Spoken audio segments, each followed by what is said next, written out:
நம்ம எல்லார் மீதும் வந்துட்டு ஏகேயனுடைய அன்பையும் வழிகாட்டுதலையும் வேண்டி விரும்பியவர்களா ஆரம்பம் செய்வோம். இன்னைக்கு நம்ம வந்துட்டு அத்தியாயம் 2 வசனம் 189 189 அதுல இருக்கக்கூடிய வசனத்துல இருக்கக்கூடிய டீட்டெயில்ஸை நம்ம அனலைஸ் பண்ண போறோம். அதுல இருந்து சில நினைவூட்டல்கள் நமக்கு கிடைச்சது. அதை தான் நம்ம இன்னைக்கு பேச போறோம். இதுல வந்துட்டு அகில்லத் பற்றி உம்மிடம் கேட்கின்றனர் சொல்லிட்டு போட்டிருக்கேன். இந்த இடத்துல நார்மலா மொழியாக்கத்துல எப்படி போட்டிருப்பாங்க அப்படின்னா, பிறைகள் பற்றி உம்மிடம் கேட்கின்றனர் அப்படின்னு சொல்லிட்டு இருக்கும். ஸோ கூறும் அது வந்துட்டு மனிதர்களுக்கு காலம் காட்டி அப்படின்னு சொல்லி போட்டிருப்பாங்க. நான் கால நியமனம் சொல்லிட்டு போட்டிருக்கேன். இந்த காலம் காட்டின்றது வந்து எந்த வார்த்தைக்கு போட்டிருப்பாங்கன்னா, மவா கீத்து அப்படின்ற அந்த வார்த்தைக்கு தான் வந்துட்டு காலம் காட்டின்னு சொல்லி போட்டிருப்பாங்க. மவா கீத்து அப்படின்ற வார்த்தை வந்துட்டு வக்து என்ற வார்த்தையில இருந்து வருது. வக்துனா தெரியுங்களா உங்களுக்கு? ஆமா ஆமா, வக்துனா டைம் சொல்லுவோம். இங்கிலீஷ்ல உருதுல கூட வக்துனா டைம். ஓகே, அந்த ஒரு குறிப்பிட்ட டைம் வந்து ஒரு குறிப்பிட்ட நேரத்துக்கு காலத்தை அறிவிக்கிறதுக்கும் பயன்படுத்தப்படுது இந்த வார்த்தை மவாக்கியதுன்னு. ஒரு குறிப்பிட்ட நேரம் கொண்டது அப்படின்றதும், ஒரு குறிப்பிட்ட நேரத்தை கொண்டது, குறிப்பிட்ட காலத்தை கொண்டது. அண்டர்ஸ்டாண்ட் பண்ணிக்க முடியுதா அதுல இருக்க அந்த வார்த்தைக்குள்ள இருக்கக்கூடிய உணர்வை? அதாவது மனிதர்களுக்கு கால நியமனம், மனிதர்களுக்கு வந்துட்டு அகில்லத்து வந்துட்டு ஒரு ஒரு கால நியமனமா இருக்கும். அது ஒரு ஹஜ்ஜாவும் இருக்கும். அடுத்தது நான் வந்து வாதம்னு போட்டிருக்கேன். வாதம்ன்ற வார்த்தை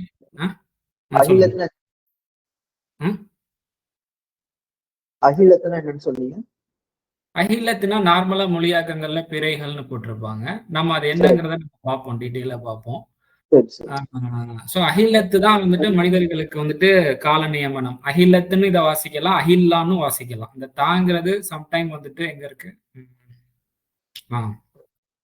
அல் அஹில்லத். ஸோ இந்த தாங்கிறது ஜஸ்ட் வந்துட்டு அது சஃபிக்ஸ் லெட்டர் தான். அது பார்ட் ஆஃப் லெட்டர் கிடையாது. சம்டைம் ஃபுல் ஸ்டாப்போட வந்து நிற்கும் போது அது ப்ரொனவுன்சியேஷன்ல கூட அது வராது. அது அஹில்லான்னு தான் வாசிப்பாங்க. சில நேரம் அது ஹான்னு கூட இருக்கும். இந்த மாதிரி வந்துச்சு அப்படின்னா ஹ அப்படின்ற அடிப்படையிலையும் உச்சரிப்புல இருக்கும். ஸோ அஹில்ல அப்படின்றது வந்துட்டு நார்மலான டிரான்ஸ்லேஷன்ல பிறைகள்னு போட்டிருப்பாங்க. உண்மையிலேயே அதுக்கு பிறைகள் என்ற அர்த்தமும் இருக்குதுதான். அஹிலே ஹதீஸ், அஹிலே குரான், அதோட அந்த வார்த்தை தானே இது? அஹ்லே குரான், அஹ்லே குரான், அஹ்லே ஹதீஸ், அஹ்லே ஹதீஸ். அதுலயும் இதே வார்த்தை அலிஃப், இதே வார்த்தை, அலிஃப் ஹா லா, இதே வார்த்தை தான் வருது. அதெல்லாம் நம்ம பார்ப்போம் அப்படியே. அது மனிதர்களுக்கு கால நியமனம், காலம் காட்டி அப்படியான ஒரு அம்சமா இருக்குது அந்த அஹில்லா. ஸோ அப்போ அதுக்கப்புறம் அது வந்து ஹஜ்ஜாவும் இருக்கு. அதாவது அது வந்துட்டு லின்னாஸ், மவாக்கீத்து லின்னாஸ், மனிதர்களுக்கு வந்து மவாக்கீத்தா இருக்குது. அதுக்கப்புறம் வ அல் ஹஜ், ஹஜ் வ அல் ஹஜ்ஜி அப்படின்னு சொல்லிட்டு இருக்கு. அந்த ஹஜ்ஜுங்கிற இடத்துல தான் நான் வாதம்னு போட்டிருக்கேன். நான் ஏன் அந்த ஹஜ்ஜின்ற வார்த்தைக்கு வாதம்னு போட்டிருக்கோம்னா, அந்த ஹஜ் என்ற வார்த்தைக்குள்ள அப்படியான ஒரு அர்த்தம் அதுக்கு இருக்கு. அந்த அர்த்தத்துல குரான்லையும் மொழியாக்கம் செய்யப்பட்டிருக்கு ஒரு சில இடங்கள்ல. அது வந்துட்டு இந்த யாத்திரை சம்பந்தமா மக்காவுக்கு போய், இந்த சவுதியில மக்கா மதினாக்கு போய் பண்ணக்கூடிய யாத்திரையை பத்தி பேசக்கூடியதாக ஒரு புரிதல் ஏற்படும் போது மட்டும் ஹஜ்ஜின்ற வார்த்தையை வந்து மொழியாக்கம் செய்ய மாட்டாங்க, ஹஜ்ஜுன்னே போட்டுருவாங்க. மீதி இடங்கள்ல வரும் பொழுது அதற்கு வந்து வாதம், ஒரு ஸ்டேட்மெண்ட் அப்படின்ற அடிப்படையில அந்த வார்த்தைக்கு அர்த்தம் இருக்குங்கிறத மித்த இடங்கள்ல மொழியாக்கம் செய்திருக்கிறத வச்சு நம்ம அதை வந்து பார்க்க முடியும். அதுவும் நம்ம பார்க்கலாம். அதாவது ஹஜ்ஜுக்கு வாதம்ன்ற ஒரு அர்த்தமும் இருக்கு. வாதம் என்ற ஒரு அர்த்தமும் இருக்கு. மீன்ஸ் வாதம்னா வந்துட்டு வெறுமன எதிர்மறையான தர்க்கம் மட்டும் இல்ல, அது ஒரு நேர்மறைக்கும் அதை பயன்படுத்த முடியும். மீன்ஸ் நம்ம ஒரு காரியம் செய்யறோம் அப்படின்னா நம்ம எதுக்காக செய்யறோம், நம்ம கிட்ட வந்து ஒரு தெளிவு இருக்கணும். நம்ம எதுக்காக நம்ம அது செய்யறோம் அப்படின்ட்டு. நம்ம ஒரு இலக்கு வச்சு நம்ம டிராவல் பண்றோம்னா வந்துட்டு அந்த இலக்கு எதுக்காக வச்சிருக்கோம், நம்ம இறைவனுக்கு சேவையாற்றுகின்றோம் என்றால் எதற்காக சேவையாற்றுகின்றோம், நம்ம அவனுக்கு அடிப்படை இன்டென்ஷன் மாதிரி அது நோக்கம். இன்டென்ஷன் நம்ம கிட்ட வந்து ஒரு தெளிவு இருக்கணும், ஒரு ஸ்டேட்மெண்ட். அப்பதான் நம்ம வந்து அட்லீஸ்ட் அந்த நம்ம எதற்காக நம்ம டிராவல் பண்றோமோ அதை இன்னும் நம்ம அச்சீவ் பண்ணாட்டினா கூட அதை நோக்கி தொடர்ந்து பயணிப்பதற்குமே வந்து நம்ம கிட்ட தெளிவான கிளாரிட்டி இருந்தாதான் தொடர்ந்து அதை வந்து நம்ம டிராவல் பண்ண முடியும், அதை அச்சீவ் பண்றது. இல்லைன்னா ஜம்ப் பண்ணிக்கிட்டே இருப்போம். மீன்ஸ் ஸ்டேபிள் இருக்காது. யாராவது ஏதாவது கேள்வி குழப்பி விட்டாங்கன்னா டக்குன்னு நம்மளுக்கு வந்துட்டு பேலன்ஸ் இல்லாம போயிடும். இல்லைங்க நான் அச்சீவ் பண்ணாட்டினாலும் நான் வந்து சரியான பாதையில தான் போயிட்டு இருக்கு ஃபீல் ஆகுது எனக்கு. மேபி அது சின்ன சின்ன எரர்ஸ் இருக்கலாம், அதையும் எனக்கு சீர்படுத்தி தருவான், சின்ன சின்ன என்னோட சூழ்நிலைகள் மூலம் சீர்படுத்தி கொள்ள முடியும் அப்படின்னு நம்பிக்கையோட நான் போயிட்டு இருக்கிறேன் அப்படின்ற ஒரு ஸ்டேட்மெண்ட் இருக்கணும். எதுக்காக போயிட்டு இருக்குங்கிற ஒரு தெளிவான நமக்கு நாமே ஒரு ஸ்டேட்மெண்ட் இருக்கணும். ஸோ அதுதான் வந்துட்டு நம்ம ஏன் அதை அப்படி சொல்றேங்கிறதையும் நம்ம ஒரு வசனம் எடுத்துடலாம். நான் வந்து கார்பஸ் ஓபன் பண்றேன். இப்போ ஹஜ்னா வாதம், வக்துனா காலநியம். மவாக்கீத்துன்னு இருக்கு. வக்துல இருந்து வரக்கூடியதான் மவாக்கீத்துன்னு சொல்லிட்டு வருது. மவாக்கீத்து வந்து அண்டர்ஸ்டாண்ட் பண்ணிப்பாங்க. அதுல எதுவும் வந்துட்டு எதிர்வாதம் இருக்கு. அது நார்மலா ஏன்னா கால நியமனம், காலம் காட்டி கிட்டத்தட்ட சிமிலரான சின்ன சின்ன உணர்வுகள், எக்ஸ்ட்ரா உணர்வுகள் அதுல அடங்கி இருக்கிறத தவிர மாற்றமான அர்த்தம் எதுவும் நம்ம கொண்டு வரல. சரி சரி. இப்ப வாதம்ங்கிறது தான் வந்துட்டு நார்மலா இப்ப அரபி தெரிஞ்சவங்க, அரபி அறிஞர்களுக்கு வந்துட்டு ஹஜ்ன்ற வார்த்தைக்குள்ள வாதம் ஸ்டேட்மெண்ட்ன்ற அர்த்தம் இருக்குங்கிறது தெரியும். நார்மலா நாமளுமே வந்துட்டு காமன் பர்சன் தான், சாமானிய மக்கள் தான். ஏதோ ஆர்வம் வந்து நம்ம எடுத்து டிக்ஷனரி எல்லாம் ஓபன் பண்ணி பார்க்கும்போது இதெல்லாம் தெரிய வருது. சில பேருக்கு இந்த ஆக்சசிபிலிட்டி இருக்காது இல்லையா? ஸோ அப்போ அவங்களுக்கு வந்துட்டு இந்த ஹஜ்ன்ற வார்த்தைக்குள்ள வாதம் என்ற அர்த்தம் இருக்குங்கிறத நம்ம வந்துட்டு இப்போ லேசா நம்ம காமிச்சுக்கலாம்.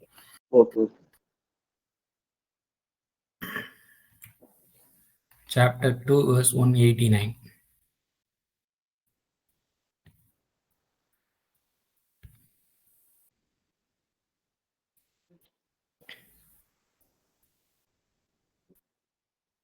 இதுல வந்துட்டு ஹஜ் என்ற வார்த்தையை நான் கிளிக் பண்றேன்.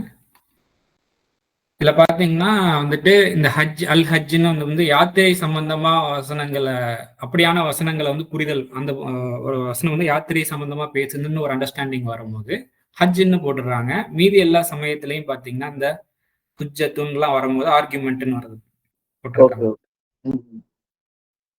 அதாவது அந்த வசனங்கள் வந்து ஹஜ்ல இருக்கிறதுனால டைரக்டா ஹஜ்ன்னு போட்டுறாங்க. அவங்க அதாவது அதுவும் மொழியாக்கம் செய்யறவங்க இல்ல அந்த ஒரு கம்யூனிட்டியோட ஒரு அண்டர்ஸ்டாண்டிங் வந்துட்டு இது யாத்திரை சம்பந்தமா தான் பேசுதுன்னு ஒரு அண்டர்ஸ்டாண்டிங் வந்ததுனால அவங்க சரி சரி சரி அது அப்படியே ஹஜ்ன்னு போட்டுறாங்க. இல்ல அதை தாண்டி வந்து காமனா ஒரு விஷயம் பத்தி பேசுது அப்படின்ற ஒரு அண்டர்ஸ்டாண்டிங் இருந்ததுன்னா அங்கேயும் வந்துட்டு ஸ்டேட்மெண்ட்ன்ற ஒரு அர்த்தத்தை கொண்டு அவங்க பார்த்திருக்க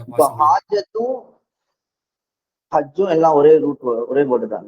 இல்ல ஹாஜத் வந்து லிட்டில் பிட் டிஃபரன்ஸ். பட் வந்துட்டு இப்ப நம்ம ரூட் வேர்ட் எடுக்கிறதுமே வந்துட்டு ஒரு வார்த்தைக்கு இதுதான் ரூட் வேர்டுன்னு நம்ம வந்துட்டு நம்ம ஒன்னோட நிக்க முடியாது. சரி சரி. அது சில நேரம் வந்துட்டு 2-3 மூல சொற்களும் அதுக்கு இருக்கலாம், பாசிபிலிட்டி இருக்கு. ஃபார் எக்ஸாம்பிளுக்கு பாத்தீங்கன்னா இப்ப சலாத்துன்னு எடுத்துக்கலாம். சலாத்துன்னா வந்துட்டு தொழுகை, அதுக்கு வந்துட்டு தொழுகை தொடர்புன்னு நம்ம அர்த்தம் கொள்றோம் இல்லையா? ஆமா ஆமா. அப்ப சலாத்தினுடைய மூலச்சொற்கள் பாத்தீங்கன்னா நார்மலா பாத்தீங்கன்னா ஸ்வாது, லாம், இந்த 2 எழுத்து தான் அதனுடைய முக்கியமான மூலச்சொல். நார்மலா வந்து மூலச்சொற்கள் வந்து 3 எழுத்துக்களை வந்துட்டு மையமா வைப்பாங்க அரபில. அப்ப 3 சொல்லா வரும்போது ஸ்வாது, லாமு, வாவுன்னு வைப்பாங்க சலாத்துக்கு. இதுதான் வந்து காமனா பெரும்பான்மையினர்களோட புரிதல். இது இல்லாம இன்னொரு ஒரு பெர்ஸ்பெக்டிவ் இருக்கு. சலாத்துக்கு வந்துட்டு யா, ஸ்வாது, லாம், ஃபர்ஸ்ட் யாவை கொண்டு வந்துருவாங்க. யா, ஸ்வாது, லாம், இந்த மூலச்சொல்லும் அதற்கு இருக்க பாசிபிலிட்டி இருக்கு. ஸோ இந்த யா, ஸ்வாது, லாம்ல வந்து பிறக்கக்கூடிய வார்த்தைகள்ல என்னென்ன உணர்வுகள் இருக்கோ அந்த உணர்வுகளும் சலாத் என்ற வார்த்தைக்குள்ள இருக்க பாசிபிலிட்டி இருக்குது அப்படின்னு மொழிகை. இது வந்து லிங்குஸ்டிக் பேஸ்ட் உள்ள எக்ஸ்பிளனேஷன். புரியல. யா, ஸ்வாது, லாம்னா என்ன வார்த்தை வரும்? எப்படி யுசல்லின்லாம் வரும், பாத்திருக்கீங்களா?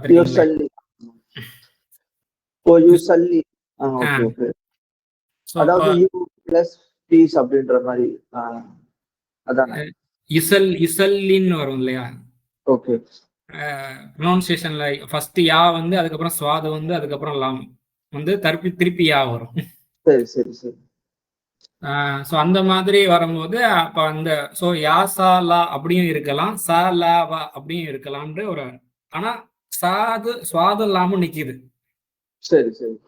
பிரைமரியா வந்து நிக்குது. ஸோ இது வந்துட்டு நம்ம இப்போ நீங்க வந்துட்டு ஹாஜத்துன்னு நீங்க கேட்டீங்க இல்லையா? அப்ப ஹஜ் என்ற வார்த்தைக்கு வந்துட்டு இப்போ இதுக்கு பாத்தீங்கன்னா என்ன ரூட் வேர்டு எடுத்தாங்கன்னா ஹா ஜா ஜா, ஹா ஜீன் ஜீன், இதான் வந்துட்டு ரூட் வேர்டா எடுக்கிறாங்க ஹஜ்ஜுக்கு.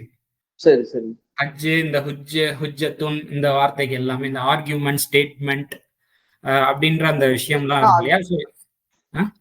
ஹுஜ்ஜத்னா ஹுஜ்ஜத்னா அதான் அது எல்லாமே வந்துட்டு ஒரே மூலச்சொல்ல இருந்து பிறக்கக்கூடிய வார்த்தைகள் தான். ஹஜ்ஜு, ஹுஜ்ஜத். இப்ப இதெல்லாம் எதுலையுமே சேரு சபர் போடல அப்படின்னா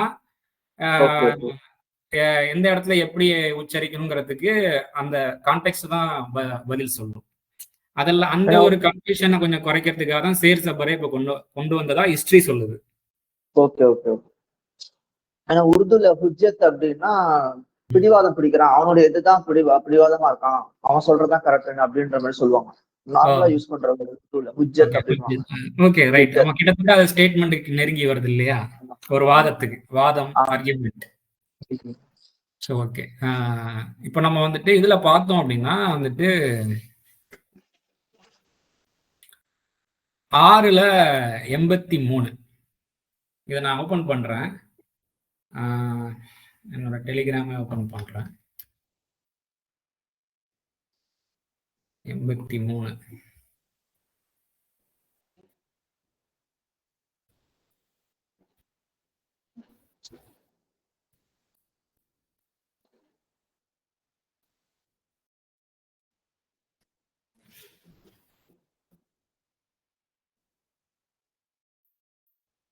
இது வந்துட்டு இப்ராஹிம் நபி வந்துட்டு அவங்களுடைய மக்கள் கிட்ட பேசக்கூடிய ஒரு விஷயம். 81ல இருந்தே நம்ம பேசுவோம். சரி. அவரது மக்கள் அவரிடம் வாதிட்டனர். அதாவது இந்த இடத்துல வாதிட்டனர் இருக்கு இல்லையா, அந்த இடத்துல என்ன அரபில இருக்குன்னு பார்க்கலாம். 6/80.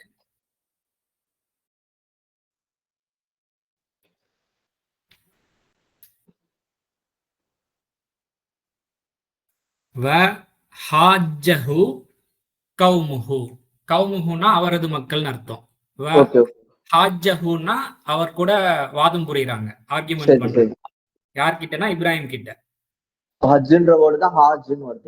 அது எல்லாமே ஹஜ்ஜு, ஹாஜ் இது எல்லாமே ஒரே மூலச்சொல்ல இருந்து வரக்கூடியது. ஸோ அதனால ஹஜ் என்ற வார்த்தைக்குள்ளேயும் ஹாஜ் என்ற வார்த்தைக்குள்ளேயும் என்ன ஒரு சிமிலரான உணர்வு இருக்கு. ஸோ இப்போ வாதம், ஸ்டேட்மெண்ட் அப்படின்ற ஒரு அர்த்தம் இப்போ நம்ம வந்துட்டு அந்த ஹஜ் என்ற வார்த்தைக்குள்ள இந்த மாதிரியான ஒரு அர்த்தம் இருக்குங்கிறத புரிஞ்சுக்கிட்டு அதுக்கு நெருக்கமான ஒரு வார்த்தையை சூஸ் பண்ணி வாதம்னு நம்ம தமிழ்ல போடுறோம், இங்கிலீஷ்ல ஸ்டேட்மெண்ட்னு சொல்றோம். இதை விட இன்னும் நெருக்கமான இன்னும் அதிக தெளிவளிக்கக்கூடிய வார்த்தை வருங்காலங்களில் இறைவன் நமக்கு கற்றுத்தரலாம். இப்போதைக்கு நம்ம அந்த வார்த்தையை வந்துட்டு ஒரு புரிதலுக்காக அதை கொண்டு வரோம், வாதம். ஸோ இப்போ வந்துட்டு அவருடைய மக்கள் வந்துட்டு அவர்கிட்ட வாதம் புரிகின்றனருங்கிறதுக்கும் ஹாஜின் எப்போ வாதம் புரியுறாங்கன்னா, இப்ராஹிம் நபி வந்துட்டு ஏகத்துவத்தை எடுத்து சொல்றாங்க. நம்ம வந்து படைப்புகளை வணங்க வேண்டாம், சேவை ஆற்ற வேண்டாம், அது நம்மள வந்துட்டு மிஸ்லீட் பண்ணுது. நம்ம வந்துட்டு சர்வத்தையும் பரிபாலிக்கணும், அவன் பக்கம் நம்ம மனசார திரும்பணும். தேவையில்லாத சடங்கு சம்பிரதாயங்களை செஞ்சு நம்ம சமூகத்துக்கு வந்துட்டு பாதகமா இருக்கக்கூடாது, நாமளும் வழிகட்டு போகக்கூடாது, நம்ம வந்து பகுத்தறிவோட நம்ம செயல்படணும் அப்படின்னு சொல்லிட்டு அவர் எத்தி வைக்கும் போது அவருடைய மக்கள் வந்துட்டு எங்களுடைய நம்பிக்கைகளை எல்லாம் நீ வந்து கேலி கிண்டல் பண்றியா, வேண்டாம்னு சொல்றியா அப்படின்னு சொல்லிட்டு வாதம் புரிய ஆரம்பிக்கிறார். இதுதான் அந்த சிச்சுவேஷன். இதுக்கு முன்னாடி உள்ள வசனங்கள் எல்லாம் ஹோலா படிச்சு பார்த்தோம்னா தெரியும். ஸோ அப்ப வந்துட்டு திருப்பி பதிலுக்கு சொல்றார் கால. அதுக்கு இப்ராஹிம் நபி திருப்பி சொல்றாங்க, கூறினார் அதுஹாஜூனி, அதாவது அலிஃப் போட்டு மேல அம்சா போட்டு ஒரு வந்திருக்கு இல்லையா, இது வந்து எதை குறிக்குதுன்னா கேள்வி நடையில ஆரம்பிக்குதுன்னு அர்த்தம். அந்த இந்த தா அப்படிங்கிற வார்த்தை தூண் இருக்கு இல்லையா, அந்த தூண்ற வார்த்தை எதை குறிக்குதுன்னா செகண்ட் பர்சன் ஆப்போசிட் லெவல் நபர்களை குறிக்குது. திரும்ப ஹாஜூன்னு வருது, இதுதான் நம்மளுடைய சப்ஜெக்ட். ஓகே, சேம் அதே வேர்டு தான். ஹாஜூன் வருது, பிளஸ் இங்க வாவ் வருது. இந்த வாவ் எதை குறிக்குதுன்னா எதிரில் இருக்கக்கூடிய நபர்களை பன்மையா குறிக்குது, செகண்ட் பர்சன் ப்ளூரல். இந்த நீ அப்படிங்கிறது, அதுவும் இந்த நீ நூனுக்கு மேல வந்துட்டு ஒரு தமிழ்ல உள்ள யா மாதிரி இருக்கு இல்லையா, அது வந்துட்டு இன்னி அப்படின்லாம் வரும்போதெல்லாம் வந்துட்டு நிச்சயமாக ஷாரா அப்படின்ற அந்த மாதிரி அர்த்தம் சொல்லக்கூடியது. அதுக்கப்புறம் யா வருது இல்லையா, இந்த யா கீழே ஒரு யா இருக்கு இல்லையா, இந்த அரபியா, இது வந்துட்டு பாத்தீங்கன்னா எண்ணெய் இல்ல என்னிடம்னு அர்த்தம். இப்போ டோட்டலா இதை பார்த்தோம் அப்படின்னா கேள்வி நடையில ஆரம்பிச்சிருக்கு, செகண்ட் பர்சன் கிட்ட கேட்கிற மாதிரி கேள்வி ஆரம்பிக்குது. செகண்ட் பர்சன் வந்து ஒரு ஆள் கிடையாது, ப்ளூரல். இந்த நீங்கிறது நான், மீன்ஸ் என்னிடம் ம். நீங்கள் வாதம் புரிகின்றீர்களா அப்படின்னு சொல்லிட்டு ஓகே. கேட்கிறேன். எதனா சரி. அல்லாஹ்வை குறித்து, ஃபி அல்லாஹ், அல்லாஹ்வின் பற்றி இல்ல அல்லாஹ்வுடைய விஷயத்துல வந்துட்டு என்கிட்ட நீங்க வாதம் புரியுறீங்களா? ம். இறைவனுடைய அல்லாஹ்னா இறைவன். சோ இறைவனை குறித்து என்கிட்ட வாதம் புரிகின்றீர்களா? சோ இந்த ஹாஜ் என்ற வார்த்தை, ஹஜ்ன்ற வார்த்தைக்குள்ள ஆர்குமெண்ட், ஸ்டேட்மெண்ட் அப்படின்ற ஒரு அர்த்தம் இருக்குங்கிறத நான் இங்க எடுத்து காமிக்கிறேன் குர்ஆன் வசனங்களை கூட. இந்த அந்த ஹாஜத்துன்ற இதுக்குள்ள ம்.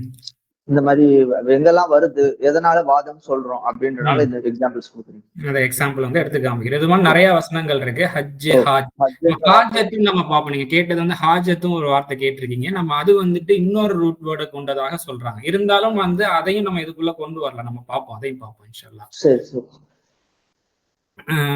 சோ இப்ப அப்படியே வந்து அவர் என்ன வந்துட்டு அதுக்கப்புறம் வந்துட்டு ஒரு பதில் வாதம் வைக்கிறாரு. என்ன வாதம் வைக்கிறாரு அப்படின்னா 83ல உங்களுக்கு எதுவும் சவுண்ட் டிஸ்டர்பன்ஸ் ஆகுதா? இல்ல இல்ல எனக்கு ஓகே, அப்ப நான் பிரச்சனை இல்லை.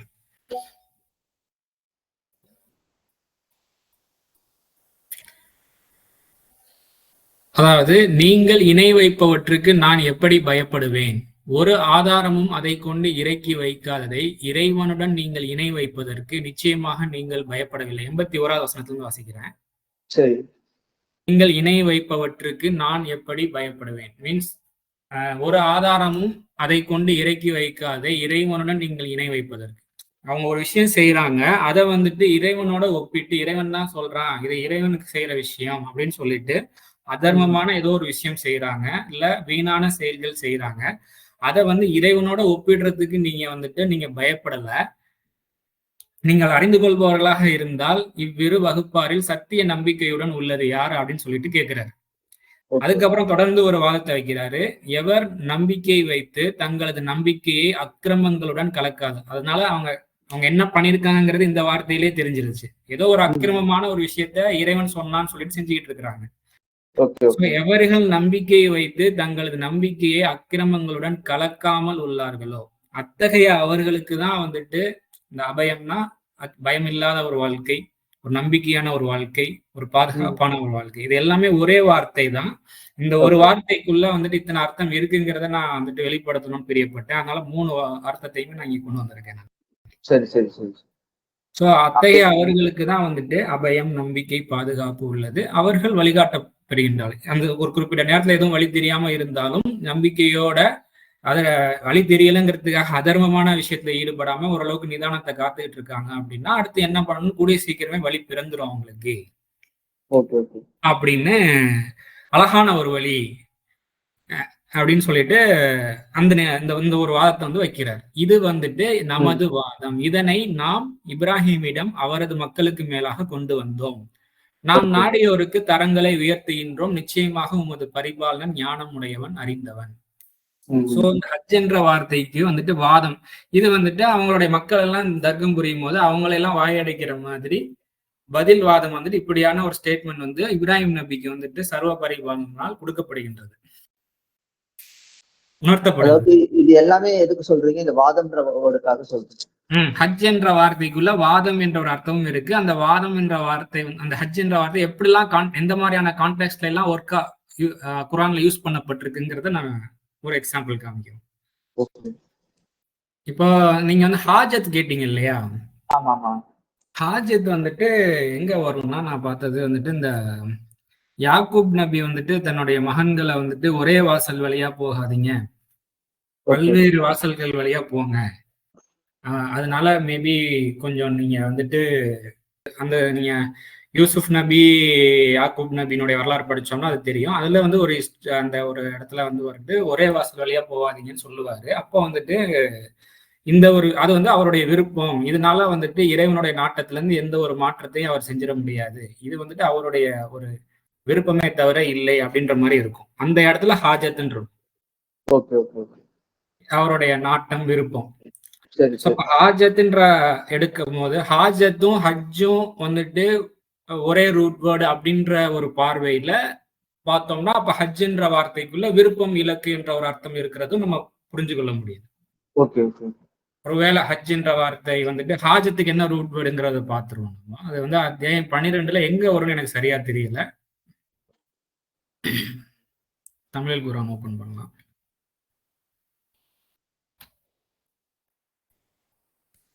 இன்னும் அந்த ஈழத்தை ரிவீல் பண்ணல என்னன்னு.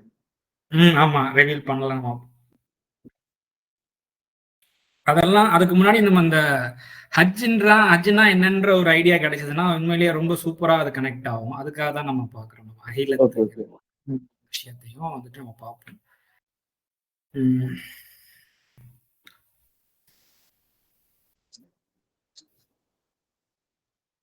இதுலதான் வரும். சாப்டர் 12:67 நினைக்கிறேன்.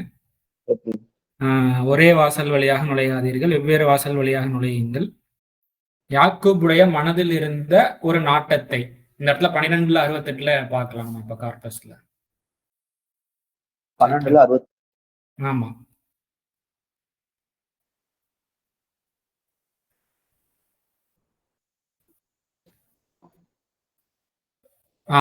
இந்த ஆர்டிகல் பாத்தீங்களா, ஹாஜத்தன். ஆமா. சோ இதனுடைய ரூட் வேர்ட் அவங்க என்ன போட்டிருக்காங்க, எதுவா கன்சிடர் பண்ணிருக்காங்கன்னா, கார்பஸை பொறுத்த வரைக்கும் ஹா வாவ் ஜா. பட் இது ஒண்ணுதான் ரூட் வேர்டா இருக்கணும்ன்ற அவசியம் இல்லை. ஹா ஜா ஜாவும் இருக்கலாம். பட் பெரும்பாலான மொழியாளர்கள் கருத்துப்படி வந்துட்டு எது இருக்கோ அதுதான் இங்க போட்டிருப்பாங்க கார்பஸ்ல. ஸோ இப்போ ஹாஜத்ன்ற வார்த்தையும் ஹஜ்ன்ற வார்த்தையும் வந்துட்டு சிமிலர் தான்ற அந்த கிட்டத்தட்ட நெருக்கமான ஒரு விஷயமா இருக்கனால அந்த பார்வையில பார்த்தோம் அப்படின்னா விருப்பம் இலக்கு அப்படின்ற ஒரு அர்த்தமும் அதுக்குள்ள இருக்குது. ஸ்டில் விருப்பமும் இலக்கும் இருந்தாலுமே கூட அதுல வந்துட்டு நம்ம கிட்ட ஒரு தெளிவான ஸ்டேட்மெண்ட் இருக்கணும். எதற்காக அதை விரும்புறோம், எதற்காக அந்த இலக்கை வைத்திருக்கின்றோம் அப்படின்றதுல நம்ம கிட்ட தெளிவான ஸ்டேட்மெண்ட் இருக்கணும். அப்பதான் வந்துட்டு நம்ம அதுல வந்து சில தடங்களோ சில இடையூறுகளோ சோதனையாக பரீட்சையாக வரும் பொழுது நம்ம அதுல உறுதியா நிக்க முடியும். இல்லாட்டினா நம்ம வந்துட்டு பயந்துருவோம், பின்வாங்குவோம். நம்ம கிட்ட உறுதி தெளிவான ஸ்டேட்மெண்ட் தெளிவு இல்லை, கிளாரிட்டி இல்லை அப்படின்னா. தெளிவுபடுத்துறதுக்காக சில சூழல்கள், நம்மளுடைய கிளாரிட்டிக்காக சில சூழல்கள்லாம் அப்பெல்லாம் அந்த வாதத்தை வந்து நம்ம கிளாரிட்டியை வந்து நம்ம பில்ட் பண்ணிக்கணும். Hedge statement. So this is the meaning. இந்த ஹஜ் என்ற வார்த்தைகள் இவ்வளவு மீனிங் இருக்குங்கிறத நம்ம வந்துட்டு நம்ம பார்த்தாச்சு. இப்ப நம்ம அந்த வசனத்துக்குள்ள போலாம். இதுல வந்து அஹில்லத் அடுத்து அஹில்லா அப்படின்ற வார்த்தைக்குள்ள வரும். Chapter 2 verse 189. எஸ்அலூனக, அவங்க வந்து உன்கிட்ட வந்து கேட்கிறாங்க. என்ன கேட்கிறாங்க அப்படின்னா அஹில்லத்தை அஹில்லத்தை அப்படின்னு வருது. அஹில்லத்தை குறித்து கேட்கின்றார்கள். உம்மிடம் அப்படிங்கறது வந்து பார்த்தோம் அப்படின்னா முகமது நபியை எடுத்துக்கலாம். சிறப்பு மிக்கவர், புகழை பெற்று என்னுடைய தூது செய்திகளை மக்களுக்காக எடுத்துரைத்து வாழ்ந்து எடுத்துரைக்கக்கூடிய அந்த நபர்கிட்ட கேட்டிருக்கலாம். கேட்டது. சோ அப்போ வந்துட்டு இப்ப அந்த விஷயம் வந்து குரான்ல பதிவு பண்ணப்பட்டிருக்கு. இப்ப நாம வந்து குரான்ல போய் தெரிஞ்சுக்கிறதுக்காக நம்ம போறோம், நம்ம உட்கார்ந்துருக்கோம். இப்ப நாமளும் வந்து நிறைய கேள்விகளை மையமா வச்சுதான் உட்கார்ந்துருக்கோம், தெளிவு அடைய வேண்டும்னு சொல்லிட்டு. இந்த க அப்படிங்கிறது வந்துட்டு குரானையும் குறிக்குது. க. சோ அப்ப இந்த குரான் வந்து குரான்ல இருந்தே நம்மளுக்கு பதில் நம்மளுக்கு கிடைக்குது. இந்த அஹில்லத் அப்படின்னா இப்ப அஹில்லத்துக்கு என்ன ரூட் வேர்ட் இருக்கு, அதுல என்னென்ன அர்த்தம் இருக்குங்கிறத நம்ம இப்ப பார்ப்போம். அகிலத்தை பத்தி தான் கேக்குறாங்க. தமிழ் அகிலம் இல்ல. தமிழ் அகிலம்னா வந்துட்டு அது உலகம். இது தமிழ் அகிலம் கிடையாது, அரபில உச்சரிக்கக்கூடிய அஹில்லா. சோ இத வந்து நாம ரூட் வேர்ட் பார்க்கணும். இதனுடைய ரூட் வேர்ட் என்னன்னு இதுல பிரைமரி ரூட் வேர்ட் என்னன்னு பாத்தீங்கன்னா ஹ லாம் லாம். இதான் பிரைமரி ரூட் வேர்டா போட்டிருக்காங்க. இதுக்கு வந்துட்டு பிறைகள் என்ற ஒரு அர்த்தம் இருக்கு. ஷியோரா அதனுடைய பிரைமரி மீனிங் வந்துட்டு பிறைகள் தான். இது இல்லாம டெடிகேட்டட் அப்படின்ற ஒரு அர்த்தமும் இருக்கு, அர்ப்பணிப்பு. சோ இந்த மாதிரியான அர்த்தத்திலையும் இந்த மூலச்சொல்லை கொண்ட வார்த்தைக்கு வந்துட்டு இந்த அர்த்தம் இருப்பதாக குரான்ல வந்துட்டு நார்மல் மொழியாக்கங்கள்லயே இருக்கு. டெடிகேட்டட் இந்த ஒரு இடத்துல பிறைகள்னு போட்டிருக்காங்க. இது எந்த சப்ஜெக்ட்ல வரும்னா இந்த 4 இடமும் எந்த சப்ஜெக்ட்ல வரும் அப்படின்னா எந்த உணவு வந்துட்டு உங்களுக்கு தடுக்கப்பட்டது அப்படின்ற இடத்துல செத்தது, பின்றியின் மாமிசம், ரத்தம் இதெல்லாம் வேண்டாம். அதுக்கப்புறம் இறைவன் அல்லாததற்கு அர்ப்பணிக்கப்பட்டது. சோ இறைவன் ஓகே ஓகே அல்லாததற்கு அர்ப்பணிக்கப்பட்டதுன்னா இறை இப்போ காட்டி தராத வழியில அர்ப்பணிச்சு சம்பாரிச்ச உணவையும் சாப்பிட வேண்டாம் அப்படின்ற ஒரு ஃபீல் கொடுக்குது. சரி சரி அதாவது அதர்மமான வழியில நம்மளோட உழைப்ப அதுல இருந்து சம்பாத்தி சாப்பிட வேண்டாம், இறைவன் அல்லாததற்கு அர்ப்பணித்து ஓகே ஓகே டெடிகேஷன். ஸோ அந்த அது நம்ம டீட்டெயிலா அப்புறமா பார்ப்போம். இது வந்துட்டு கொஞ்சம் இதையும் நம்ம தனியா பார்ப்போம் ஒரு நாள். இப்போதைக்கு நம்ம வந்துட்டு அஹில்லான்ற இந்த சப்ஜெக்ட் குள்ள போறதுனால இந்த குறிப்பா சாப்டர் 2 verse 189 பார்க்கறதுனால அதுல நம்ம கொஞ்சம் கண்டினியூ பண்ணுவோம். அஹில்லத்துக்கு டெடிகேட்டட்ன்ற ஒரு அர்த்தம் இருக்கு. சரி, அஹில்லான்னு மட்டும் நீங்க நம்ம ப்ரொனவுன்ஸ் பண்ணிக்கலாம். தாங்கிறது ஒரு சஃபிக்ஸ் லெட்டர் தான் அது, அஹில்லா. ஸோ இப்போ வந்துட்டு இவங்க இதுல என்ன ரூட் வேர்டா எடுத்திருக்காங்க, கார்பஸ் காமிக்கிறது என்னன்னா ஹா லாம் லாம். இதுல வந்து அலிஃப வந்துட்டு ப்ரிஃபிக்ஸா எடுத்துக்கிட்டாங்க. ஓகே ஓகே ஹாலந்து தான் ரூட் வேர்டு எடுக்கிறாங்க. இப்போ நம்ம அலிஃபையும் வந்து ரூட்ல வேர்ட்ல ஒன்னா நம்ம எடுத்துக்கிட்டோம் அப்படின்னா அதனுடைய மீனிங் அப்ப அதுல என்னென்ன மீனிங் இருக்குங்கிறத நம்ம பார்க்கலாம். ஓகே இப்போ வந்துட்டு நம்ம இதுலயே நான் குரான்லயே காமிக்கிறேன். இப்ப நம்ம வந்துட்டு ஹா லாம் லாம்ன்ற ரூட் வேர்ட்ல என்னென்ன அர்த்தம் இருக்குங்கிறத பார்த்தோம். நம்ம அலிஃப வந்து ப்ரிஃபிக்ஸா எடுக்காம இட்ஸ் பார்ட் ஆஃப் லெட்டர், அதையும் ஒரு ரூட் லெட்டரா கன்சிடர் பண்ணோம் அப்படின்னா அஹ்ல அப்படிங்கிறது தான் அலிஃப் ஹா லாம்ங்கிறதா ரூட் லெட்டரா இருக்கும். அந்த ரூட் லெட்டரை கொண்டு பார்த்தோம் அப்படின்னா அதுக்கு வந்து குடும்பம், ஃபேமிலி, கம்யூனிட்டி, ஒரு சமுதாயம், இந்த மாதிரியான அர்த்தங்களும் அதற்கு இருக்கு அஹில்லா அப்படிங்கும் போது. அங்க என்ன ரூட் வேர்டு வந்தது? அங்க இருந்த முதல்ல இருந்த ரூட் வேர்டு வந்துட்டு அந்த அலிஃப வந்துட்டு ப்ரிஃபிக்ஸா எடுத்துக்கிட்டாங்க, அதாவது இணை எழுத்தா எடுத்துக்கிட்டாங்க. சரி சரி ஹால இருந்து தான் ரூட் லெட்டரா கன்சிடர் பண்ணாங்க. ஹா லாம் லாம்னு சொல்லிட்டாங்க. சரி சரி சரி இப்ப அலிஃபையும் வந்து நம்ம வந்து பார்ட் ஆஃப் ரூட்டா நம்ம கன்சிடர் பண்ணோம் அப்படின்னா சரி அஹ்ல அப்படிங்கிறது தான் வந்துட்டு அதனுடைய ரூட் வேர்ட். இதுதான் அதனுடைய ரூட் வேர்ட். இப்படி வரும் root letters. Okay okay so அப்ப அது வந்து டெடிகேட்டட், இது பீப்பிளா வரும். இந்த ரூட் லெட்டர் பார்வையிலையும் நம்ம கொஞ்சம் நம்மளுடைய வியூவை கொஞ்சம் பிராட் பண்ணும்போது சோ அதுக்கு வந்துட்டு பீப்புள், சமுதாயம் அப்படின்ற ஒரு அர்த்தமும் அதுக்குள்ள இருக்கிறத நம்ம வந்து ஃபீல் பண்ண முடியும். ரெண்டு ரூட் வேர்ட்ஸ் வருது. அதான் நம்ம ஃபர்ஸ்டே நம்ம பார்த்தோம் இல்லையா, நம்ம சலாத்ன்ற வார்த்தைக்குள்ள வந்துட்டு இது வந்து இது கிராமர் வந்துட்டு நம்ம மொழி ஆராய்ச்சி பண்றவங்க வந்துட்டு இது ஒரு வார்த்தைக்கு வந்துட்டு இதுதான் மூலச்சொல்லுன்னு சொல்லிட்டு போடுவாங்க. இருந்தாலும் வந்து பாசிபிலிட்டி அடிப்படையில சில நேரங்கள்ல இந்த ஒரு மூலச்சொல்லும் இதற்கு இருக்கலாம், ரெண்டும் அப்படின்னு வந்து 2-3 இதை வந்துட்டு கனெக்டடா கொண்டு வருவாங்க. சரி சரி சரி ஸோ அதன் அடிப்படையில வந்து பார்த்தோம்னா ஹா லாம் லாம் எடுத்தோம்னா அதுல வந்துட்டு பிறைகள் என்ற அர்த்தம் இருக்கு, அர்ப்பணிப்புன்ற ஒரு அர்த்தம் இருக்கு. ஸோ அப்புறம் வந்துட்டு அதே வார்த்தைக்கு அஹ்ல என்ற வார்த்தைக்கு பீப்புள், குடும்பம், சமுதாயம் அப்படின்னு நீங்க இப்ப சொன்னீங்க இல்லையா, அஹ்லே குரான், குரான் சமுதாயம், அஹ்லே ஹதீஸ், ஹதீஸ் குடும்பம் அப்படின்ற அந்த சமுதாயம் அப்படின்ற அந்த அர்த்தம் வந்துட்டு அதுக்குள்ள இருக்கு. ஸோ இப்போ நம்ம வந்து வசனத்துக்குள்ள நம்ம போகலாம். இந்த அஹில்லானே நம்ம போறோம். இந்த தங்கிறது ப்ரொனன்சியேஷன்ல நம்ம போடுறதும் போடாததும் சொல்றதும் அது வந்துட்டு ப்ராபபிலிட்டி தான். நீங்க நார்மலா வந்துட்டு அல் ஃபாத்திஹான்னு தானே நல்லா போடுவோம், அல் ஃபாத்திஹத்துன்னு போட மாட்டாங்க இல்லையா. ஆனா அரபில பாத்தீங்கன்னா இந்த தா இருக்கும். ஓகே ஓகே ஓகே சைலண்ட் ஆயிடும். அஹில்லா பற்றி உம்மிடம் கேட்கின்றனர். இப்ப நம்ம இந்த அஹில்லான்னு சொன்னோன்னே நம்ம எல்லாத்தையும் நம்ம மைண்ட்ல வச்சுக்கலாம். பிறைகள்ன்ற அர்த்தம் இருக்கு, அர்ப்பணிப்புன்ற அர்த்தம் இருக்கு, சமூகம் குடும்பம்ன்ற ஒரு அர்த்தமும் இருக்கு. அப்ப வந்துட்டு இத பத்தி கேக்குறாங்க. அது வந்துட்டு மனிதர்களுக்கு கால நியமனம். பிறைகள்னு எடுத்துக்கிட்டோம்னா நிச்சயமா அது வந்துட்டு அது ஒரு டேஸ் கவுண்டிங் பண்றதுக்கு யூஸ் ஆகுதுதான், வக்த நம்ம கால்குலேஷன் பண்றதுக்கு. அர்ப்பணிப்புன்னு எடுத்துக்கிட்டோம் அப்படின்னா ஒரு விஷயத்தை நம்ம டெடிகேட் பண்ணி ஒர்க் பண்றோம் அப்படின்னா அதுக்குன்னு ஒரு காலத்தை எடுத்துக்க தான் செய்யும். அது மனிதர்களுக்கு கால நியமனம் மற்றும் வாதம். டெடிகேட்டடா ஒர்க் பண்றாங்கன்னா ஏதோ ஒரு ஒரு ஒரு நோக்கத்தோட தான் ஒர்க் பண்ணுவாங்க. நம்ம இப்ப கால நியமனம் மட்டுமே பார்க்கலாம், நெக்ஸ்ட் தான் வாதம். ஓகே ஓகே அஹில்லா அப்படின்றத வந்துட்டு பிறைகள்னு எடுத்துக்கிட்டோம் அப்படின்னா பிறைகள் கண்டிப்பா ஷியோரா வந்துட்டு காலத்தை காட்டக்கூடியது, கால்குலேஷன் பண்றதுக்கு அது யூஸ் ஆக தான் செய்யுது லூனார் கேலண்டர் பேஸ்ல. ஸோ அது வந்துட்டு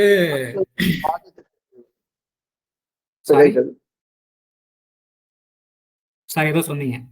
பிறைகள் வாதத்துக்கு எப்படி வரும்? வாதம்ங்கிறது அது ஒரு ஸ்டேட்மெண்ட் வந்துட்டு அறிவிக்குது இல்லையா, இது வந்து 1ஆம் பிறை, இது 2ஆம் பிறை, சரி, 3ஆம் பிறைன்ற ஒரு ஸ்டேட்மெண்ட் வந்து கொடுக்குது. Okay okay. ஸோ அந்த மாதிரி இருக்கு. ஸோ இப்போ வந்து ஓகே பிறைகள்னு எடுத்துக்கிட்டா அது ஒரு விஷயத்த கொண்டு வருது. இப்போ நம்ம வந்துட்டு அர்ப்பணிப்புன்னு எடுத்துக்கிட்டோம் அப்படின்னா அது வந்துட்டு அர்ப்பணிக்கிறதுக்கு வந்துட்டு ஒரு காலத்தை நம்மளுக்கு காட்டும். அது வந்து எதுக்காக அர்ப்பணிக்கிறோன்ற ஒரு ஸ்டேட்மெண்ட்டும் கொண்டு வரும். இப்ப அடுத்து குடும்பம்னு எடுத்துக்கலாம்.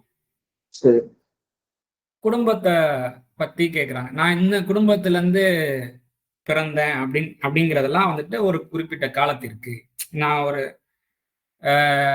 இப்ப ஒரு குடும்பம் வந்து பாத்தீங்கன்னா ஸ்டார்டிங்ல இருந்தே வந்துட்டு இப்ப டாக்டர் ஃபேமிலியா இருக்கிறாங்கன்னா ஸ்டார்டிங்ல இருந்தே அது டாக்டர் ஃபேமிலியா இருந்திருக்காது. ஏதோ ஒரு ஜெனரேஷன்ல டாக்டரா இருப்பாங்க.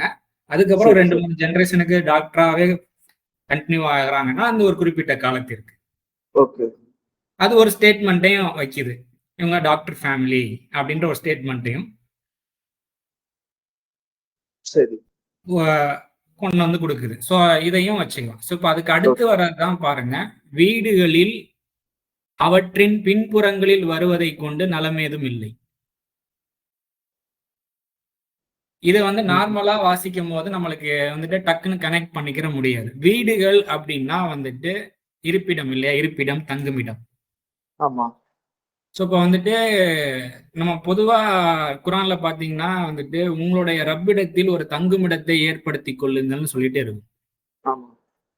ஸோ அப்ப அதுவும் வந்து வீடோட ரிலேட்டபிளா இருக்கு. வார்த்தை வேறையாக இருந்தாலும் வீடு, தங்குமிடம், இல்லம், இருப்பிடம் இது எல்லாம். ஸோ அப்போ வந்து நீங்க வீடுகள்ல வர்றதாக இருந்தால் அவற்றின் பின்புறங்களில் ஒருவேளை நம்ம இறைவனிடத்துல ஒரு தங்குமிடத்தை ஏற்படுத்துகின்றோம் என்றால் அவற்றின் பின்புறங்களில் வருவதை கொண்டு நலம் ஏதும் இல்லை. இந்த இடத்துல அவற்றின்னா இந்த அஹில்லா அப்படிங்கிறத நான் ஃபீல் பண்ண முடியுது.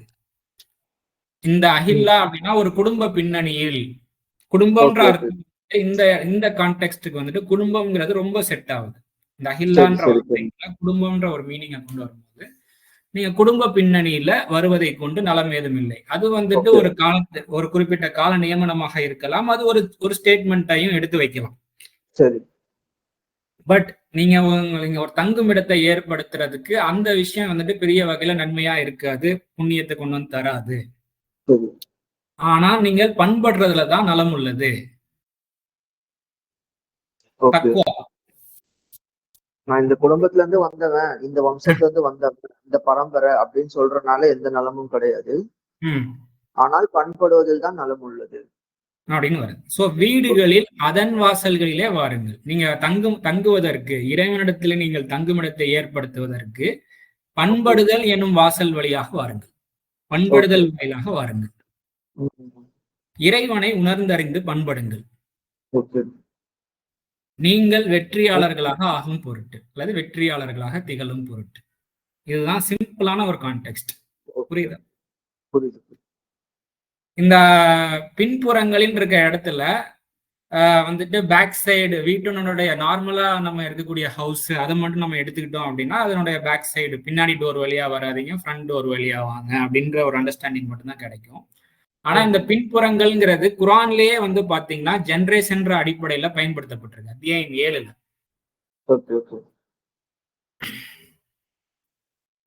ஒரு நிமிஷம், நான் நோட்ஸ் போட்டு வச்சிருக்கேன். இங்கிலீஷ்லயும் எழுதி வச்சிருப்போம் இத. அதுல நோட்ஸும் போட்டு வச்சிருக்கேன் நான்.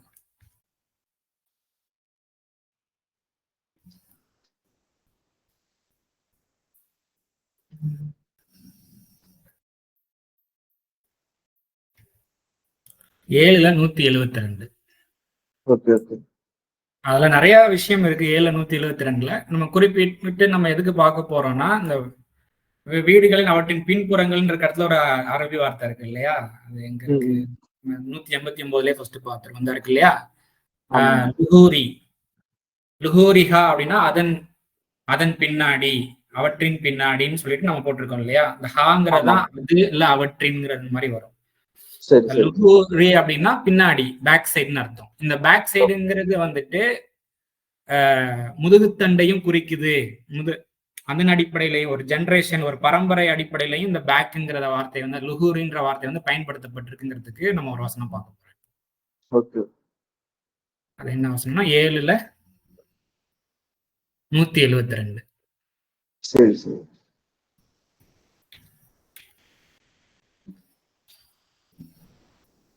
இத பாத்தீங்கன்னா இது ஆதம்னுடைய பத்தி சொல்லி யா பனி ஆதம, ஆதமின் சந்ததிகளே அப்படின்னு சொல்லிட்டு அழைக்கப்படுது.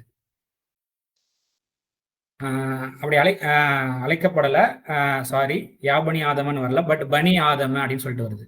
ஆதமின் சந்ததிகளை, ஆதமின் சந்ததிகளை வந்துட்டு அவருடைய அவர்களுடைய முதுகுகளில் இருந்தே அவர்களுடைய சந்ததிகளை எடுக்கின்றோம் சொல்லிட்டு வரும். டிசெண்டன்ஸ். சோ இந்த முதுகுகள் இந்த இடத்துல பேக்னு போடல, லாயின்ஸ் சொல்லி போட்டாங்க. அதே வார்த்தை தான் லுகூரி அப்படின்னு, அதே வார்த்தை தான் லுகூரி ஹிம் சொல்லிட்டு வருது. அங்க வந்து லுகூரி ஹான்னு சொல்லிட்டு வரும். அவ்வளவுதான். இதே சேம் வார்த்தை தான். சாப்டர் 2 verse 189 எடுக்கிறேன் பாருங்க.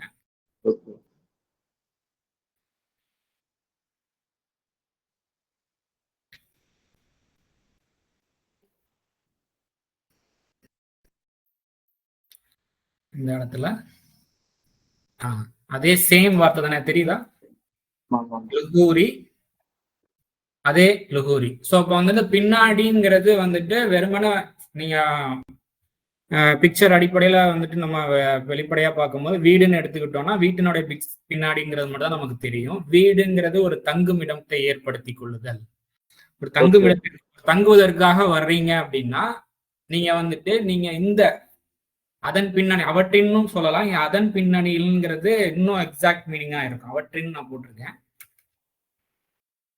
அதாவது எதுலையுமே இங்க ஷார்ட் கட் கிடையாது அப்படின்றத ஒரு குறுக்கு வழி, ஒரு குறுக்கு வழிகள். இப்போ ஒரு இதுவா ஒரு பெரிய சினிஃபீல்ட்லயே ஒரு பெரிய டைரக்டரோ இல்ல ஹீரோவோட பையனா இருந்தா கூட அவங்களுக்குன்னு ஒரு டேலண்ட் இருந்தாதான் அங்க வந்து அவங்க நிற்க முடியுமே தவிர, நான் இவருடைய பையன்றனால அங்க வந்து இது பண்ணிட முடியாது, ஜெயிச்சிட முடியாது, இல்ல சஸ்டெயின் பண்ண முடியாது.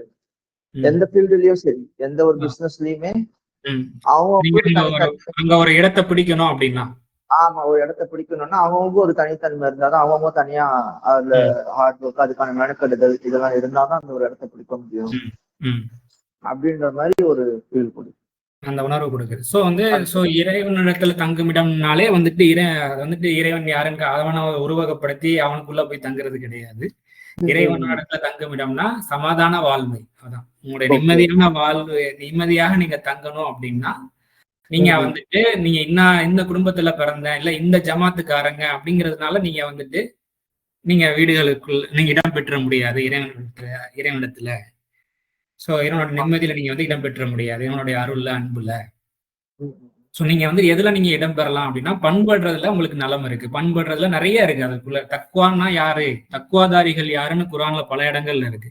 அவங்க வந்துட்டு கொஞ்சம் பக்குவத்தோட நடந்துக்கிடுவாங்க, தான் எதுவும் தெரியாதனமா தவறுகள்ல இன்னும் எந்த ஜமாத்தை சேர்ந்திருந்தாலும் சரி, இந்த ஜமாத் இருக்கிறனால அப்படின்ற ஒரு இது கிடையாது, தனித்தனியா அப்படின்ற இந்த ஜமாத்துல இருந்து நான் வந்தேன், இந்த ஜமாத்து பின்னாடி நான் இருக்கிறேன் அப்படிங்கிறதுனால எல்லாம் நீங்க நன்மை அதுக்காக அந்த ஜமாத்துல இருந்துட்டு நன்மை செய்தீங்கன்னா என்றால் அந்த நன்மை அதுதான் உங்களுக்கு பேர் வாங்கி தரும். உங்களுக்கு எடுத்து நீங்க பண்பட்டு வர்றீங்க, பக்குவப்படுறீங்க, மெச்சூர் ஆகுறீங்க. அதுல நிறைய விஷயம் இருக்கு. தக்குவா, நீங்க குரான்ல நம்ம வந்து தக்குவாதாரிகளுடைய பண்புகளை தேடி போனோம்னா நிறைய இருக்கும். அவங்க வந்துட்டு கோபத்தை அடக்கிக் கொள்வார்கள், பொறுத்துக் கொள்வார், கூலா ஹேண்டில் பண்ணக்கூடிய தன்மையை வந்து வளர்த்துக் கொள்வார்கள், பரபரப்பாக பதட்டப்பட மாட்டாங்க. இதெல்லாம் எப்படி வரணும்? கொஞ்சம் கொஞ்சமா பக்குவம் அடைகிறதுலதான் வரும். இந்த மாதிரி நீங்க பக்குவம் அடைந்து வந்தீர்கள் என்றால் அதுல உங்களுக்கு நலம் இருக்கின்றது. இதுல இன்னொரு இன்ட்ரெஸ்டிங்கான ஒரு விஷயம் என்னன்னா, இந்த நலம் உள்ளதுன்றதுக்கு ஒரு அரபி வார்த்தை இருக்கு இல்லையா? இங்க என்ன வார்த்தை இருக்கு? அல்பிர்ரு. இதுக்கு வந்துட்டு நலம் என்ற ஒரு அர்த்தமும் இருக்கு, இடம்ன்ற ஒரு அர்த்தமும் இருக்கு. இடம், நிலம். நீங்க பண்படுறதுலதான் நீங்க இடம் பிடிக்க முடியும் அப்படின்னு நம்ம புரிந்து கொள்ள முடியும். சோ நீங்க நீங்க ஒரு குடும்ப பின்னணியில வர்றதுனால நீங்க இடம் பிடிக்க முடியாது. இடம்னு எடுத்துக்கிட்டோம்னா பாருங்க, ஆமா. இன்னொரு அர்த்தம் இருக்கு. அந்த அர்த்தத்தையும் கொண்டு வந்தாலும் it gives some context. Okay, okay. இப்ப சொன்ன மாதிரி ஒரு ஒரு ஒரு ஒரு ஃபீல்டுலயே ஒரு இடம் பிடிக்கணும் அப்படின்னா ம். இவருடைய ஒரு குடும்ப ஒரு ஃபேமிலி பின்னணியில வரனால பேக்ரவுண்ட் இடம். மேபி அது ஆமா. டெம்பரவரியா வந்துட்டு ஒரு காலத்துக்கு யூஸ் ஆகும். ஒரு ஸ்டேட்மெண்ட்ட குடுக்கும். ஒரு டெம்பரவரியான ஒரு ஸ்டேட்மெண்ட். ஆமா. ஒரு நீடித்த ஸ்டேட்மெண்ட் எது குடுக்கும்னா, ஒரு லைஃப்ல ஒரு என்ன சொல்றது? நிரந்தரமான பெர்மனன்ட் ஸ்டேட்மெண்ட் எது குடுக்கும்னா, நம்மளுடைய பக்குவம் தான். பெர்மனன்ட்டான ஒரு வாதம். நம்முடைய பண்பட்டு வருகின்றோம் என்றால், அதுவும் இறைவன் காட்டி தந்த இந்த தர்மமான வழியில, அறத்தின் வழியில நாம பண்பட்டு வருகின்றோம் என்றால், அதிலே நம்மளுக்கு இடம் பிடிக்க முடியும். சரி. வாழ்க்கையில் நிம்மதி எனும் இடம், அமைதியான மேன்மையான இடம். இதுதான் இந்த சாப்டர் 2 வெர்ஸ் 189ல ஹாஜிகளுக்கு நீர் புகுட்டுவதனால் அப்படின்ற மாதிரி ஒரு வசனம் வரும் இல்ல, அது அது ஏதோ இப்ப திடீர்னு ஞாபகம் வருது எனக்கு. அந்த வசனங்கள்லாம் நம்ம வந்துட்டு முன்பின் என்ன சொல்லப்படுது அப்படிங்கிறத வச்சுதான் நம்ம வந்துட்டு அது நம்ம டீட்டெயிலா பேச முடியும். அதுல நிறைய விஷயம் இருக்கு. ஃபார் எக்ஸாம்பிள், ஒருத்தர் வந்துட்டு ஒரு விஷயத்துக்காக வாதம் புரிகிறாரு. நல்ல விஷயத்துக்காகவும் இருக்கலாம், கெட்ட விஷயத்துக்காகவும் இருக்கலாம். நல்ல விஷயத்துக்குன்னே எடுத்துக்கலாம். ஒரு வாதம் வைக்கிறேன்னு வச்சுக்கோங்க. அவங்களுக்கு வந்துட்டு சப்போர்ட்டிவா இருந்து நீர் புகட்டுறதுலாம் இருக்கு இல்லையா? சோ அவங்களுக்கு சப்போர்ட்டிவ் அப்படி கொஞ்சம் ஹெல்ப் பண்றதுனால பண்ணிட்டாங்க. அதான் சொல்லுங்க. அதனால வந்துட்டு அவங்களுக்கு ஈக்குவலா கொண்டு வந்துட முடியாது. ஒவ்வொருத்தவங்களுக்கு ஒவ்வொரு தரம் இருக்கு அப்படின்ற ஒரு அண்டர்ஸ்டாண்டிங்கும் அதுல வரும். சரி, சரி. சோ அதுல வந்து நம்ம கான்டெக்ஸ்ட் என்னங்கிறது நம்ம பார்க்கணும். இந்த இடத்துல ஹஜ் அதான் அந்த மாதிரிதான் கொஞ்சம் கிட்டத்தட்ட இந்த மாதிரி செய்யறனாலயோ, இந்த குடும்ப பின்னணி வந்துடுறனாலயோ நீங்க தங்கும் இடத்தை அந்த இடத்தை புடிச்சிட முடியாது. நீங்க பண்ண அப்படின்ற மாதிரி ஒரு சாரி, சூப்பர். நீங்க பாத்தீங்களா, திரும்ப இதே கான்டெக்ஸ்ட்ல நீங்க அதை பாத்துருக்கீங்க. நல்ல சூப்பர். ஒருத்தவங்களுக்கு நீங்க வந்துட்டு ஒரு விஷயம் ஹெல்ப் பண்ணிருக்கீங்க, ஏதோ தூக்கி விட்டுருக்கீங்கிறதுக்காக நீங்க அந்த ஒரு விஷயத்த கொண்டு நீங்க வந்துட்டு ஈக்குவல் ஆயிட முடியாது. நீங்க தொடர்ந்து நீங்க பக்குவம் அடைஞ்சு வரணும். சோ அப்படின்ற வியூ வந்துட்டு ஒரு பிராட் வியூ கொடுக்குது. ஏன்னா இந்த பிறைகள் பற்றி அப்படின்ற ஒரு வசனம் வந்து ஒரு படிப்பதுதான் ஒரு கேள்வியாவே இருக்கும் எனக்கு. ஒரு தெளிவு இல்லாத, இன்னும் ஒரு பர்சனலா கனெக்ட் ஆகாத மாதிரி இருக்கே அப்படின்ற மாதிரி இருக்கும். நல்லா நல்ல தெளிவா இருந்து நல்ல கனெக்டிங்கா எல்லாருக்கும் பொருந்தக்கூடிய, எல்லா சூழ்நிலைகளும் பொருந்தக்கூடிய, எல்லாருக்கும் பொருந்தும். ஓகே. ஸோ இதுதான் விஷயம். இதுல கீழே எழுதியிருக்கேன் நான். இதுல வந்துட்டு கொஞ்சம் சின்னதா இந்த அரபு சொல் அஹில்லா, அதன் மூலச்சொற்கள் அடிப்படையில் அர்த்தங்கள் அமைகின்றது. அஹில்லா இதன் மூலச்சொற்களை ஹா லாம் லாம் என்ற பார்வையில் இதன் முதன்மையான அர்த்தம் பிறை, பிறைகள். ஒரு சில சூழல்களில் அர்ப்பணிப்பு என்ற அர்த்தமும் வெளிப்படுகின்றது. உதாரணத்திற்கு பார்க்கன்னு சொல்லிட்டு ரெஃபரன்ஸ் போட்டிருக்கோம். அஹில்லா அப்படின்ற இதன் மூலச்சொற்களை வந்துட்டு அலிஃப், ஹா, லாம் அப்படி என்ற பார்வையில் இதன் அர்த்தம் வந்துட்டு குடும்பம், குடும்பங்கள், சமுதாயம், சமூகம் அப்படின்ற ஒரு அர்த்தம் வெளிப்படுது. சோ இதற்கு தொடர்புடைய வசனங்கள்னு சொல்லிட்டு கீழே நான் ரெஃபரன்ஸ் போட்டிருக்கேன். டோட்டலா இந்த வசனத்துக்கே தொடர்பான வசனங்கள் டோட்டல். அதுக்கப்புறம் இந்த அரபு சொல் ஹஜ் வந்துட்டு வாதம் என்ற ஒரு அர்த்தமும் இருக்கு, யாத்திரை என்ற அர்த்தமும் இருக்கு. சரி, சரி. அதாவது பாக்குறவங்க கிராஸ் வெரிஃபை பண்ணிக்கிறது தான். இதை பார்த்து பண்ணிக்கலாம். ஓகே. வேற எதுவும் இந்த வசனம் வந்துட்டு இப்ப பார்த்தோம்னா இந்த இப்படி நம்ம நிறுத்தி நிதானமா வாசிக்கும் போது வெளிப்பட்ட விஷயங்கள் தான். இதுல நான் எனக்கு பர்சனலாவே ரொம்ப அழகான ஒரு நினைவூட்டலா இருக்கு. சோ நம்ம வந்து இப்ப இந்த இடத்துல என்ன பிரார்த்தனையா தேவையா நமக்கு உணர்த்தப்படுதுன்னா, இறைவனே என்னை பண்பட வைப்பாயாக, என்னை பக்குவப்பட வைப்பாயாக அப்படின்ற அந்த தேவையின் பக்கம் மனம் வந்து குவியுது. விருப்பம்தான் செயலாக மாறுது, விருப்பத்தையே ஒழுங்குபடுத்தி கொடுக்குது. சரி, சரி. ஓகே. வேற எதுவும் இருக்கா? இல்ல விருப்பம் எப்படி செய்யலாமா இருக்கு? விருப்பம் எப்படி செய்யலாமா இருக்கு சொல்றேன். விருப்பம் நம்ம எதை நம்ம விரும்ப எண்ணம் தானே செயலாக மாறுது. எந்த ஒரு இப்ப நான் மொபைல்ல நான் வந்துட்டு நம்ம இந்த இடத்துல நம்ம உட்கார்றோம், மீட்டிங் உட்கார்றோம் அப்படின்னா இதுக்கு முன்னாடி நம்ம நினைக்கிறோம் இல்லையா மனசுல உட்காரணும். சோ அப்ப அது போல வந்துட்டு நம்ம பக்குவப்படணும்ன்ற ஒரு விருப்பம் தானே அப்ப அந்த வந்துட்டு அதை நோக்கி ப்ராக்ரஸ் பண்றதுக்கு இந்த விருப்பம் முதலாவதாக அந்த விருப்பம். சோ இறைவனுடைய அருளை கொண்டு அந்த விருப்பம் நமக்குள்ள கொடுக்கப்படுது. ஆம், ஏற்றுக்கொண்டேன் இறைவனை, பண்படுதல்ல தான் நலம் இருக்கின்றது, ஏற்றுக்கொண்டேன் இறைவனே, என்னை பண்பட வைப்பாயாக இறைவனே, சர்வ பரிபாலனே ஓகே. அப்படின்ற ஒரு அழகான நினைவூட்டல் வந்து இங்க கொடுக்கப்படுது. சரி சரி